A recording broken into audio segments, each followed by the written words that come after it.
Le Flash Info avec le centre de stockage de la Manche. Les Gilets jaunes de Cherbourg, toujours mobilisés, ils se sont réunis lundi soir vers 21h à la gare maritime afin d'évoquer les futures actions du mouvement. Et hier, certains Gilets jaunes ont rencontré Sébastien Fagnan, le maire délégué de Cherbourg-Octeville, afin de lui demander un local pour se réunir. Une cinquantaine d'entre eux ont aussi repris leur place au rond-point de Pénem en soirée. Des manifestants se sont aussi retrouvés en centre-ville pour une marche pacifique.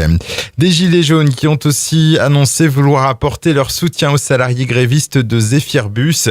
Un préavis de grève a été déposé pour ce mercredi sur le réseau de bus de l'agglomération cherbourgeoise.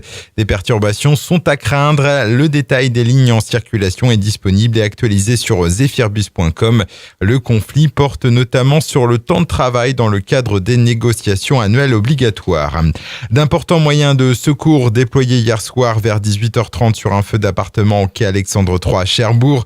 À l'origine de ce dégagement de fumée, une bougie laissée sur une plaque de cuisson par les occupants. Peu de dégâts et aucune victime n'est à déplorer. La circulation a dû être réduite sur une voie le temps de l'intervention des pompiers. Près d'une vingtaine de soldats du feu a aussi été appelé hier en fin d'après-midi à Pirou, sur la côte ouest. L'explosion d'une bonbonne due sans doute au perçage du tuyau de gaz a eu lieu dans le sous-sol d'une maison occupée par une femme de 83 ans. L'un des deux employés de l'entreprise faisant des travaux de rénovation a été transporté au centre hospitalier de Coutances. L'occupante de la maison a dû être relogée.